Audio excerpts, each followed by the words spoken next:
তোমার তো অনেক সন্তান আছে, ঈশ্বরের কৃপায় যদি এই সন্তানটি জগতের আলো দেখে, তুমি এই সন্তানটি আমায় ভিক্ষা দেবে, তুমি কথা দাও।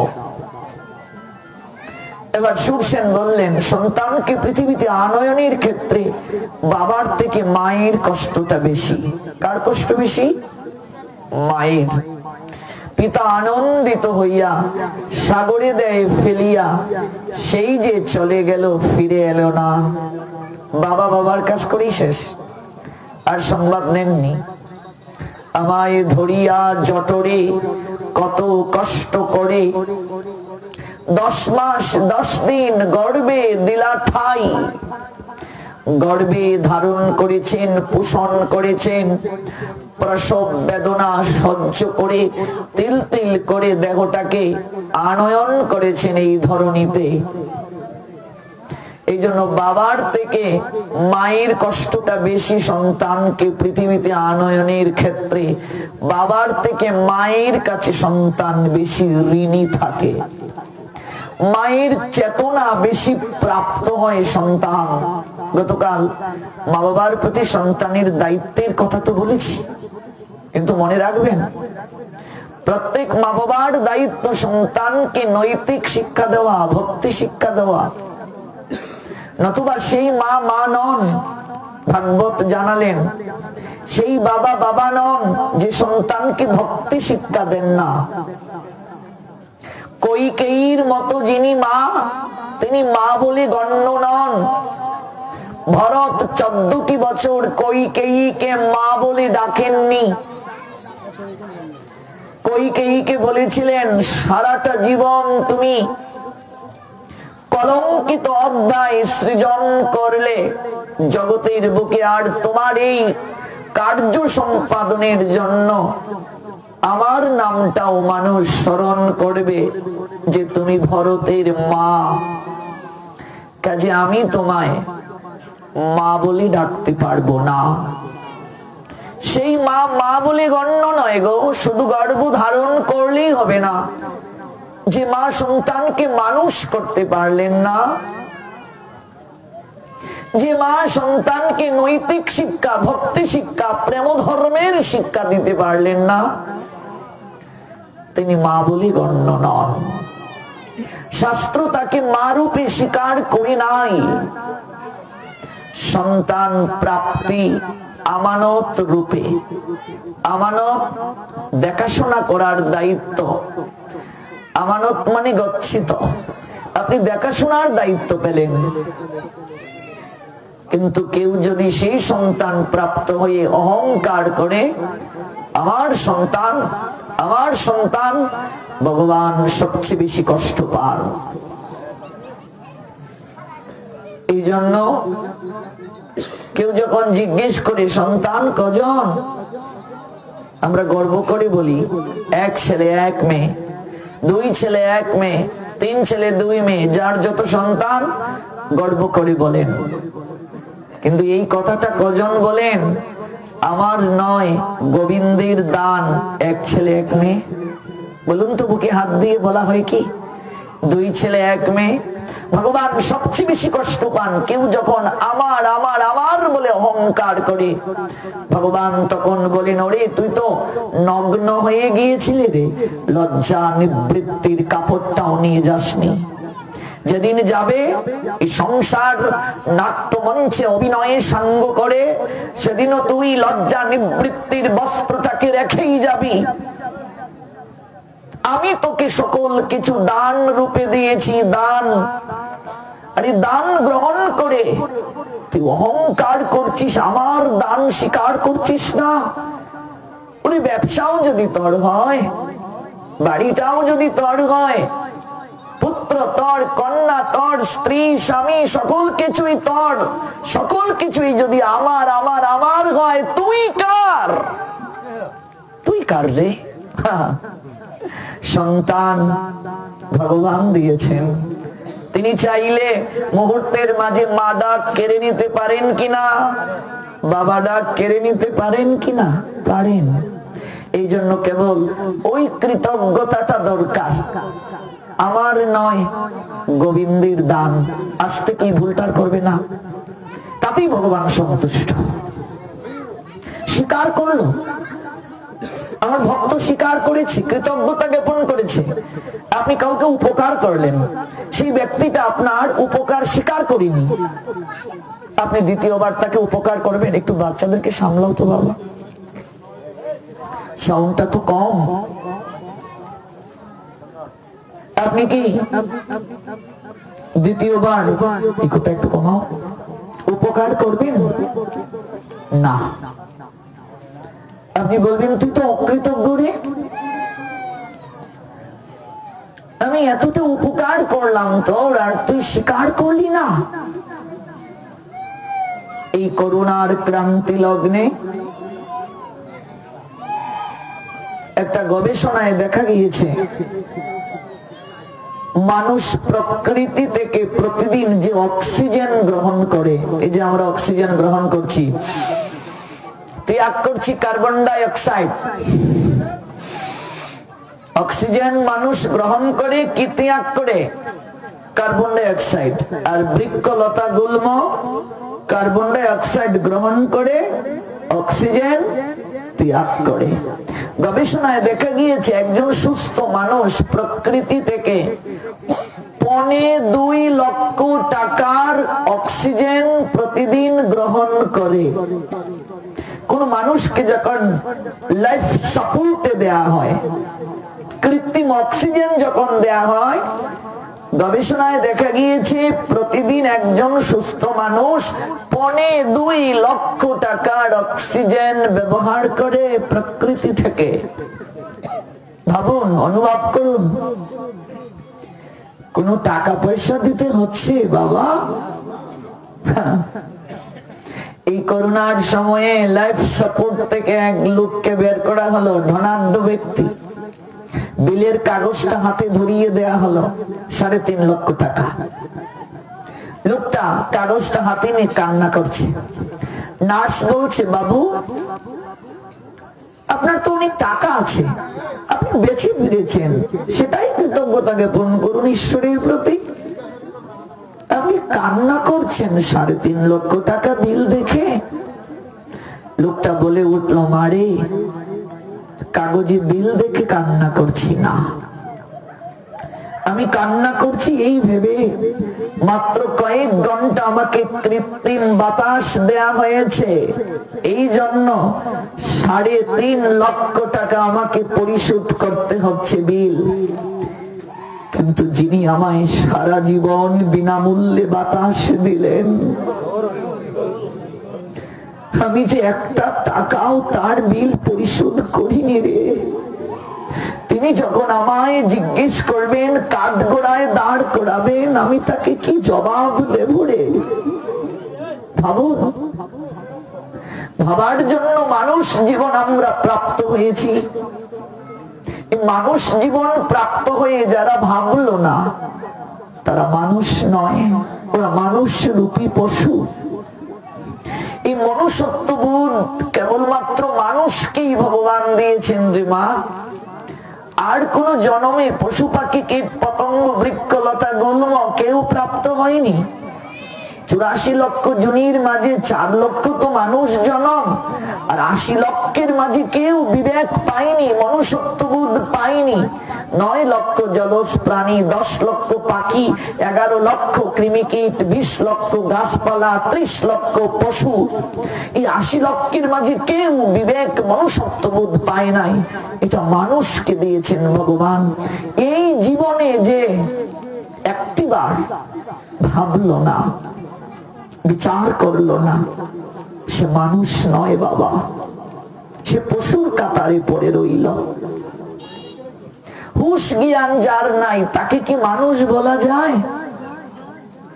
যার বিচার করার শক্তি নাই, বিচার যে করে না, বিচার করে যে কার্য করে না, বিবেকটাকে যে কাজে লাগায় না, সে তো মানুষ নয়। আকৃতিতে মানুষ, মানুষ আকার হইলে কি হয়? করহ ভূতের কাম, নহিলে বদনে কেন না বলরে মন, শ্রীকৃষ্ণ গোবিন্দ নাম। আকারটা মানুষের মতো। বিচার বিশ্লেষণ করার এই জন্মেই, এই মানুষ জন্মেই সম্ভব, আর জন্মে না। লাইট জ্বলছে বাবা, প্রতি মাসে বিল দিতে হয়। ফ্যান চালিয়ে বাতাস শরীরে লাগাচ্ছি আমরা, প্রতি মাসে বিল দিতে হয়। একদিন সূর্যদেব যদি বলেন আমার বিল পরিশোধ করো, কি বলবো? কজন আছি বুকে হাত দিন, স্নান করে একটা সূর্যকে প্রণাম দিই। নিজের বিবেককে বলুন, আমাকে বলতে হবে না, নিজের বিবেককে প্রশ্ন করুন তো। স্নান করে কজন আছি একটা সূর্য নারায়ণের প্রতি একটা প্রণাম দিই? যদি না দিয়ে থাকি তাহলে বিচারের কাঠগড়ায় দাঁড়ানোর জন্য প্রস্তুতি নিতে হবে। এই লাইট জ্বলছে, বিল দিতে হয় প্রতি মাসে। ফ্যান চলছে, প্রতি মাসে বিল দিতে হয়। পবন বাতাস দিচ্ছেন। এই ঢাকা শহরে গেলে বোঝা যায় জলের কত অভাব। আর আমরা ইচ্ছে হলো লাফ দিলাম, ইচ্ছে হলো সকল কিছু ধৌত করলাম। আমাদের কত সুযোগ। এই জলের দেবতা বরুণ, বৃষ্টির দেবতা ইন্দ্র, ভগবান তাদেরকে নিযুক্ত করেছেন, আমার ভক্তদের সেবা করো তোমরা। কাজী ভগবানের প্রতি কৃতজ্ঞতা জ্ঞাপন করা উচিত। গোবিন্দ, তুমি পাখির কণ্ঠে গান দিলে, তুমি সমুদ্রের উর্মি জাল দিলে, এত কি সুন্দর প্রকৃতি, বনরাজি, অরণ্যে ঘেরা এই জগৎ তুমি সৃষ্টি করলে।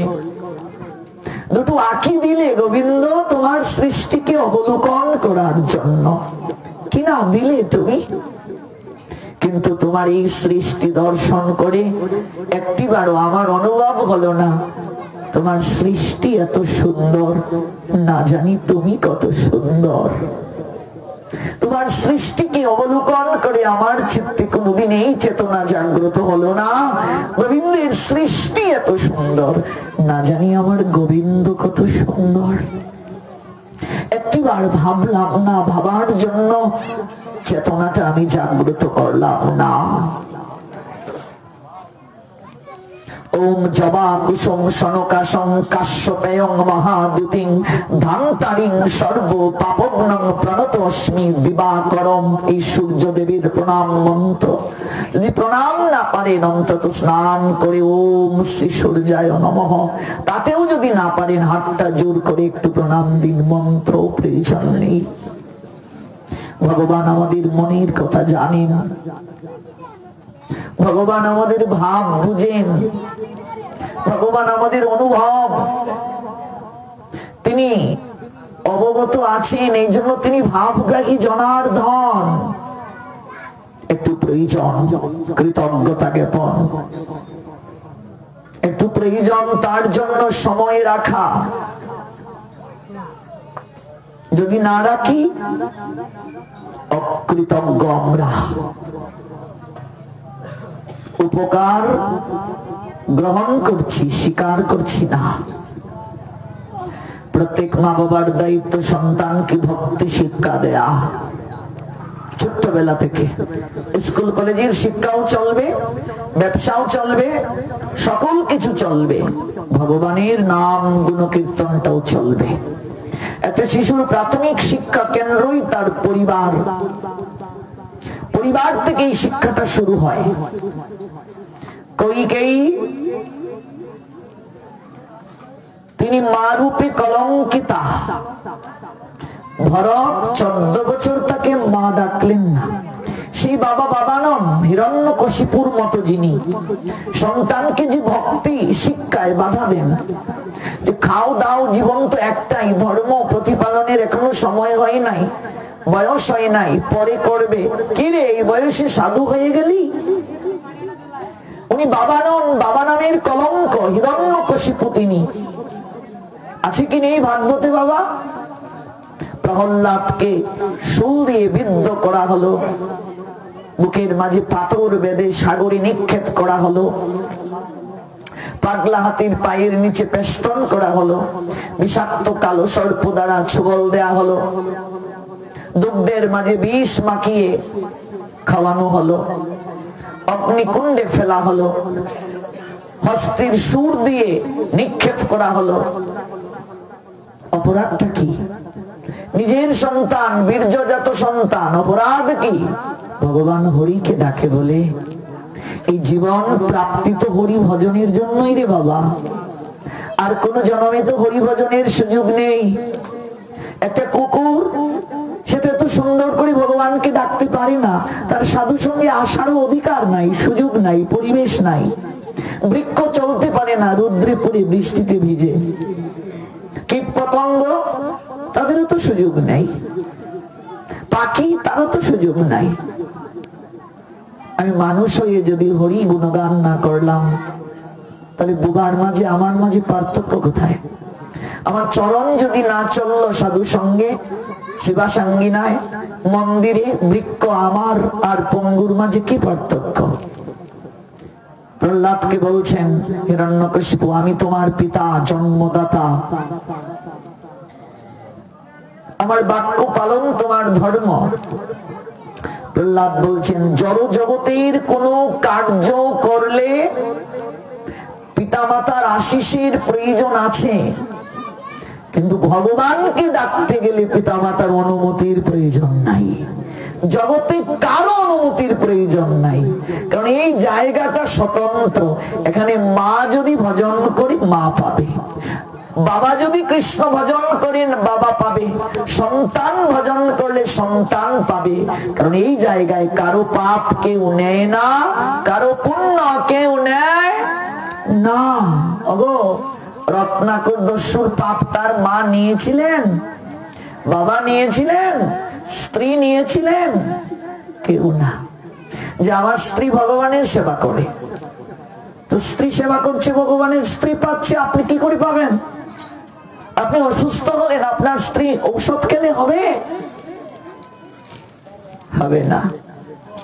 এই জন্য প্রতিদিন গুরু চরণে একটু পুষ্পাঞ্জলি, গোবিন্দের চরণে একটু তুলসী পত্র পরিবারের সবাইকে দিতে হবে।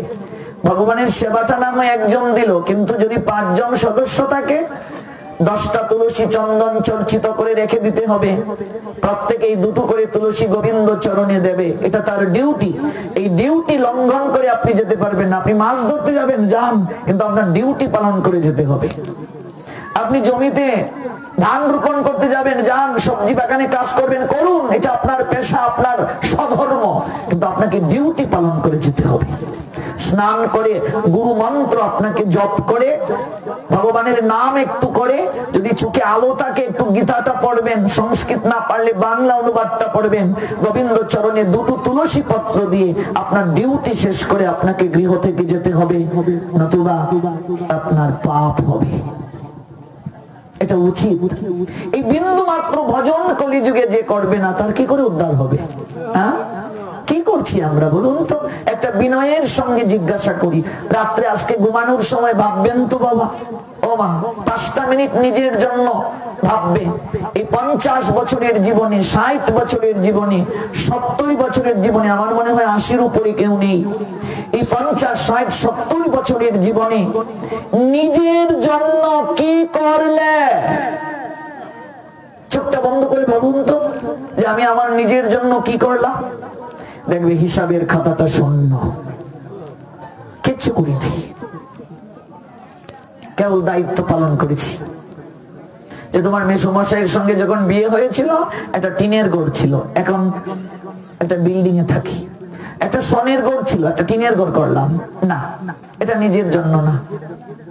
মরার সঙ্গে সঙ্গে তোমাকে ওই ঘরটা থেকে বের করে দেবে, ওই তুলসীর তলে যেখানে মাথা নোয়াচ্ছি না 3 বেলা, এখানে রাখবে। যে আমার মেয়েটাকে তো ভালো জায়গায় বিয়ে দিলাম, এটা তোমার দায়িত্ব। তুমি সন্তান জন্ম দিয়েছো, তার একটা গতি করা তোমার দায়িত্ব, এটা তোমার নিজের কর্ম না।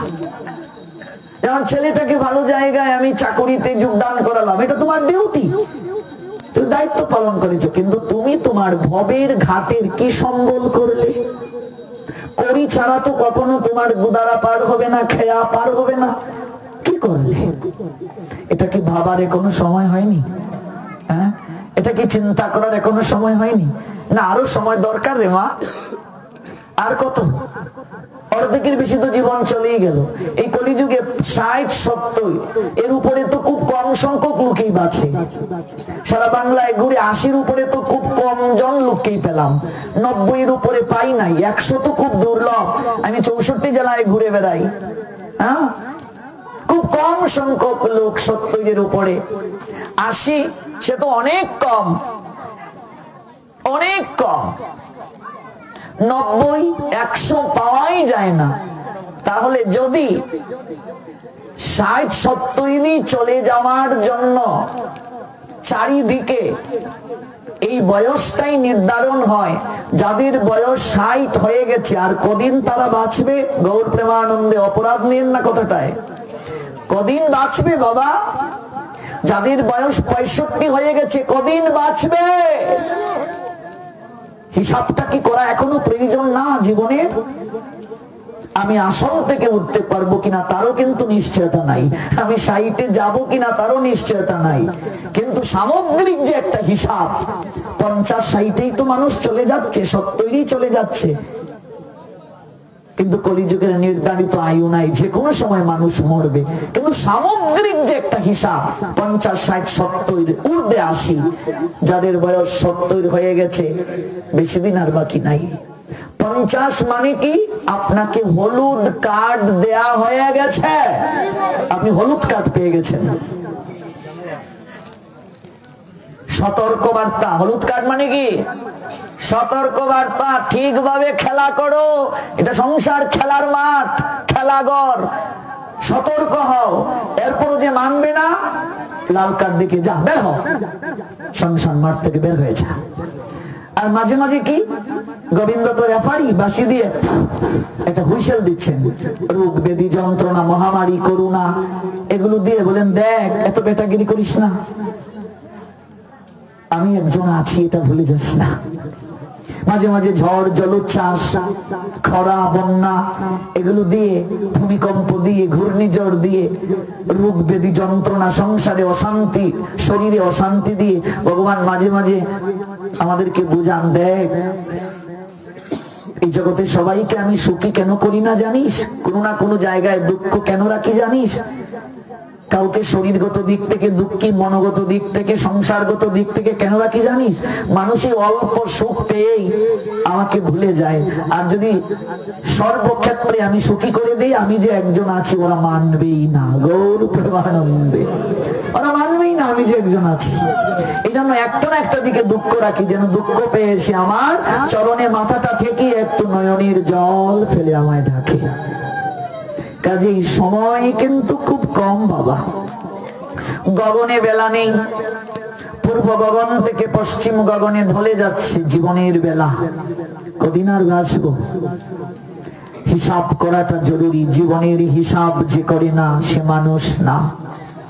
একটা দোকানদার দিন শেষে রাতে হিসাবের খাতাটা খুলে, বছর শেষে একটা হালখাতা করে, করে কিনা, বকেয়া তুলে কিনা। যাদের বয়স 40, 50, 60, 70 হলো, জীবনের হিসাবটা কি করেছি? আপনি যে ধর্মের অনুসারী হন না কেন, হন আপনি সনাতন ধর্মের, হন আপনি ইসলাম ধর্মের, হন আপনি বৌদ্ধ খ্রিস্টান ধর্মের, যে ধর্মেই হন না কেন, আপনাকে যে স্রষ্টা পাঠালেন এই জগতে, আপনি কি আমল করলেন, কি হিসাব করলেন? আপনার জীবন যে এইভাবে আপনি কাটিয়ে দিলেন, আপনি হিসাব কি করেছেন? কি জবাব দেবেন গিয়ে তার কাছে? আপনার ডিউটি সঠিকভাবে কি আপনি পালন করেছেন? মানুষ হয়ে যারা বেহুশ রইল, ভাবলো না, বুঝলো না, অনুভব করলো না, তাদেরকে মানুষ বলা হয় না। এই জন্য প্রত্যেক মা বাবার দায়িত্ব সন্তানকে ছোটবেলা থেকেই শিক্ষাটা দেয়া। অনেক মা বাবা নিজেরাই পালন করেন না, সন্তানকে কি শিক্ষা দেবে? সেই বাবা বাবা নয়, হিরণ্যকশিপুর মতো বাবা। প্রহ্লাদ বললেন, জড় জগতের কোন কর্ম করতে তোমার আশিস প্রয়োজন, কিন্তু ভগবান শ্রীহরিকে ডাকতে তোমার অনুমতির প্রয়োজন নেই বাবা।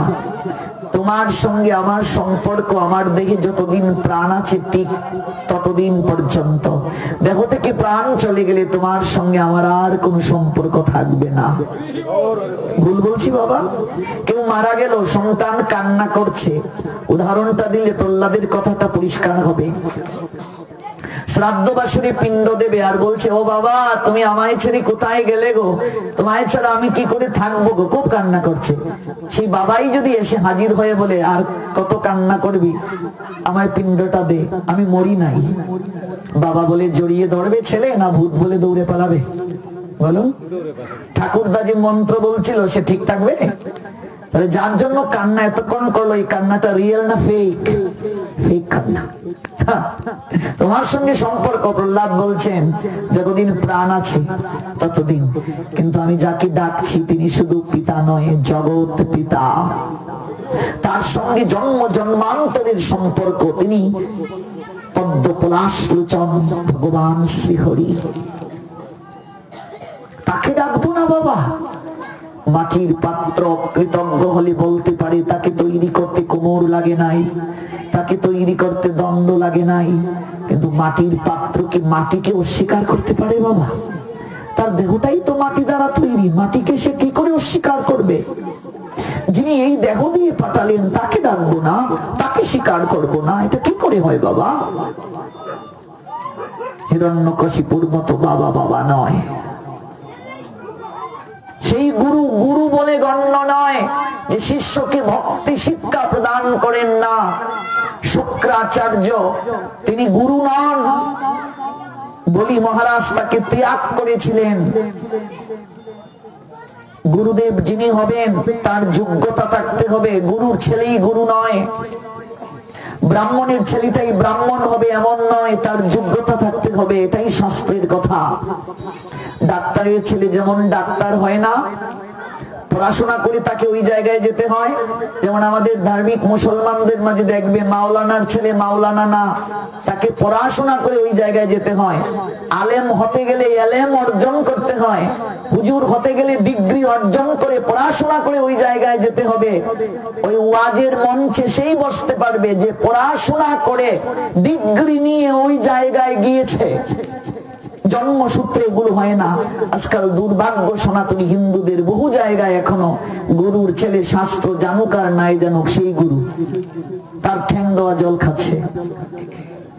ব্রাহ্মণের ছেলে শাস্ত্র জানুক আর নাই জানুক সেই ব্রাহ্মণ। আচ্ছা, পাঠকের ছেলে পাঠক হয় না ঠগও হতে পারে? আমার ছেলেই যে পাঠক হবে তার গ্যারান্টি আছে নাকি? না, তাকে পড়াশোনা করে এই জায়গায় যেতে হবে। কাজেই ডাক্তারের ছেলে যেমন ডাক্তার হয় না, তাকে পড়াশোনা করে ওই জায়গায় যেতে হয়। শিক্ষকের ছেলে যেমন শিক্ষক হয় না, তাকে পড়াশোনা করে এই জায়গায় যেতে হয়। তেমনি ভাবে ব্রাহ্মণের ছেলেটাই ব্রাহ্মণ নয়, তাকে পড়াশোনা করে ব্রহ্মকে জেনে ওই জায়গায় যেতে হবে। ছেলে শূদ্র সংস্কারে দ্বিজ, পরে ধর্ম কাব্য, সমাজে হয়েছে পূজ্য, বেদ পাঠে করতে পরের হিত, তাই তো তব নাম হয়েছে পুরোহিত। পুরোহিত কাকে বলে? পরের যিনি কল্যাণ সাধন করেন তাকে পুরোহিত বলে। তিনি অবশ্যই শ্রেষ্ঠ, কিন্তু তাকে এই জ্ঞান অর্জন করতে হবে। আমার কথায় কষ্ট নেবেন না, আমি একেবারে কান ধরে বিনয়ের সঙ্গে কথাটা বলছি। আজকাল অধিকাংশ ব্রাহ্মণের মুখ দিয়ে সিগারেটের ধোঁয়া বের হচ্ছে। ব্রাহ্মণের মুখ দিয়ে আগুন বের হতো অন্যান্য যুগে।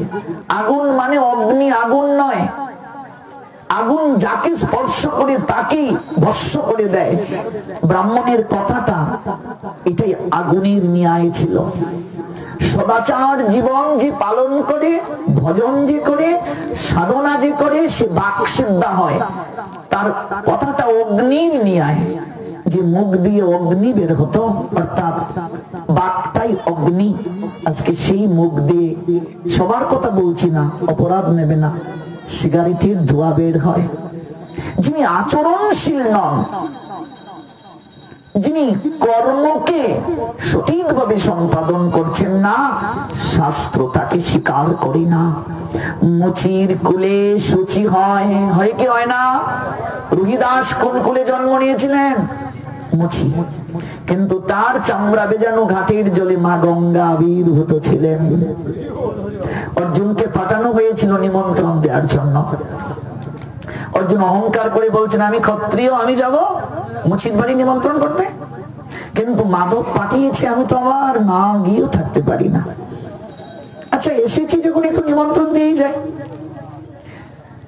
এবার রোহিদাস তো পেয়ে মহানন্দিত, ষষ্ঠাঙ্গে প্রণাম দিলেন, বলেন আহা তৃতীয় পাণ্ডব আমার গৃহে। মধ্যাহ্নকালীন সময়ে কোনো অতিথিকে একটু জল, অন্ন, শাক সবজি, একটু প্রসাদ গ্রহণ না করিয়ে কি করে দেব? বস্ত্র দিয়ে বলেন একটু স্নান করে আসুন কৃপা করে পার্থ, আপনি গোবিন্দের সখা। কত আনন্দ আমার, কত সৌভাগ্য আমার। অর্জুন মনে মনে বললেন আসতেই চাচ্ছিলাম না, এসে জড়িয়ে গেলাম, মুচির বাড়ির অন্ন খাবো। কাউকে হিংসা করবেন না, মনে রাখবেন প্রত্যেক মানুষই ভগবানের সৃষ্টি। কৃষ্ণ ভজনে জাত কুল বলে কিছু নেই, এগুলো আমরা বানিয়েছি। বল্লাল সেনের আমল থেকে এগুলো এসেছে, টাইটেল পদবি এগুলো আমাদের শাস্ত্রে নাই। ত্রেতা যুগে রামের সঙ্গে টাইটেল আছে, লক্ষণ, ভরত, শত্রুঘ্ন আছে বাবা টাইটেল। রাবণ আছে নাকি? দাপরের দিকে তাকান, শিশুপাল, দন্তবক্র, কংস, জরাসন্ধ, অর্জুন, নকুল, সহদেব, যুধিষ্ঠির আছে নাকি টাইটেল? এখন আজকে যদি কেউ ভরত নাম রাখে, ভরত দাস, কোথেকে এলো টাইটেল?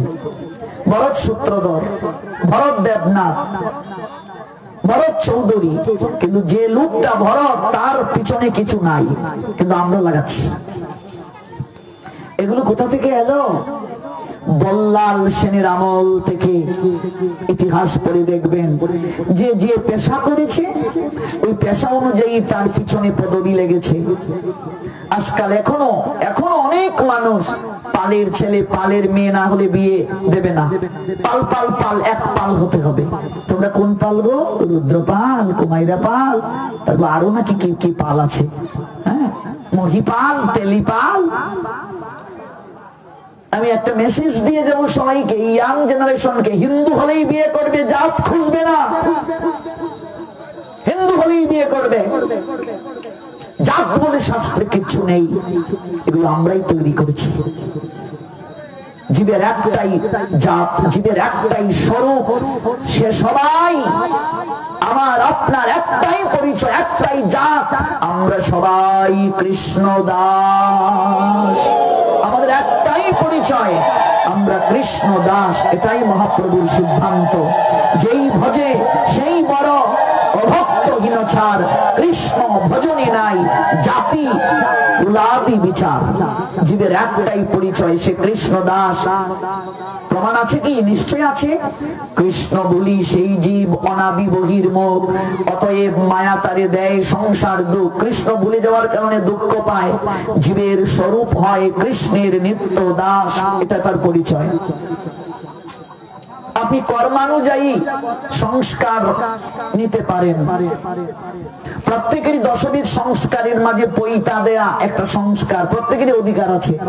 আপনি যদি ওই স্তরে যান, জ্ঞান অর্জন করে সাধনা করে, আপনিও দ্বিজ কর্ম নিতে পারেন। অর্থাৎ পৈতা ধারণ করাটাই ব্রাহ্মণ না, পৈতা ধারণ করলে তাকে দ্বিজ বলে, ব্রাহ্মণ নয়। বেদ পাঠের পর তাকে বলা হয় বিপ্র ব্রহ্ম জানাস্থিত ব্রাহ্মণ। প্রতিটা মানুষই অজ্ঞান হয়ে জন্ম নেয়, তারপর ধীরে ধীরে ধীরে ধীরে জ্ঞানঞ্জন শলাকা দিয়ে গুরুদেব চক্ষুটা উন্মিলিত করে দেন। মন্ত্র আছে কি নেই? ওম জ্ঞান তিমিরান্ধস্য জ্ঞানঞ্জন শলাকয়া চক্ষুরুন্মিলিতং জ্ঞান তস্मै শ্রী গুরবে নমঃ। তারপর ধীরে ধীরে আপনার মাঝে আমার মাঝে এই জ্ঞান জাগ্রত হয়। 10টা সংস্কারের মাঝে একটা সংস্কার চূড়াকরণ, এই যে শিখা। আপনি যখন আহার শুদ্ধ হয়ে জ্ঞান অর্জন করবেন, আপনিও শিখা রাখতে পারেন, কেন নয়? সবারই অধিকার আছে। আপনিও পৈতা ধারণ করতে পারেন, তবে আপনাকে সেই জ্ঞান অর্জন করতে হবে। পৈতায় 9টা সুতু, 9টা গুণের প্রতীক অষ্টাদশ অধ্যায়ে লেখা আছে। এই 9টা গুণ যখন আপনার মাঝে আসবে, আপনিও পৈতা ধারণের জন্য যোগ্য। কেন নয়, সবার জন্যই আছে বিধান। কিন্তু আজকাল এটাকে আমরা জন্মসূত্রে বানিয়ে ফেলেছি, এটা আমাদের জন্য দুর্দশা। চাতুর্বর্ণময়া সৃষ্ট গুণ কর্ম বিভাগ। গীতা একটা শ্লোক আছে, গুণার কর্মানুযায়ী আমি 4টা বর্ণ সৃষ্টি করেছি। গুণ আর কর্ম, কিন্তু গুণটাকে প্রাধান্য দিতে হবে। আমরা এটা না দেওয়ার কারণেই সংসারে দুঃখ পাচ্ছি। সমাজ এখনো কুসংস্কারে আবদ্ধ। অর্জুন বহু কষ্টে বস্ত্রটা হাতে নিয়ে স্নান করার জন্য রোহিদাসের চামড়া বেজানো ঘাটের জলের দিকে যাত্রা করলেন। আমি এখানে স্নান করবো? তীরে দাঁড়িয়ে দেখছেন স্বয়ং মা গঙ্গা ঘাটির জলে আবির্ভূতা। মারে, জগতের এত স্থান থাকতে তুমি এই মুচির বাড়ির ঘাটের জলে? মুচি বলে কাউকে আপনি অন্য চোখে দেখবেন না, মেথড বলে কাউকে আপনি অন্য চোখে দেখবেন না। সে যদি না থাকতো আপনাকে আমাকে বন জঙ্গলে যেতে হতো। এই মল আপনি পরিষ্কার করে দেখুন, আপনি পারবেন না। প্রত্যেকটা মানুষ যার যার জায়গায় শ্রেষ্ঠ। কেঞ্চি আমার হাতে যদি ধরিয়ে দিয়ে বলেন রাহুল কৃষ্ণ চুলটা কাটেন, আমি চুল কাটা পারি না। আমি যদি চুল কাটি আপনি আর বাড়ির বাইরে যেতে পারবেন না। মানুষ বলবে এটা কোন ডিজাইনে কেটে দিল? তাহলে চুল কাটার লোকটা আমার থেকে শ্রেষ্ঠ কি শ্রেষ্ঠ না? কথা বলুন। চুল কাটার লোকটা আমার থেকে তার জায়গায় শ্রেষ্ঠ না? ভুল বলছি? হ্যাঁ, প্রতিটা মানুষ যার যার পেশায় শ্রেষ্ঠ। আপনি মাছ ধরেন, আমার হাতে জাল দেন তো কন্যা জাল, আমি তো উড়াতে পারি না। তাহলে আপনি আপনার জায়গায় শ্রেষ্ঠ। আপনাকে কেন আমি ছোট চোখে দেখবো, খাটো চোখে দেখবো? হ্যাঁ, জীবে সম্মান দেবে জেনে কৃষ্ণ দৃষ্টান। সবচেয়ে বড় সিদ্ধান্ত, আপনার মাঝেও ভগবান আছেন আত্মা রূপে।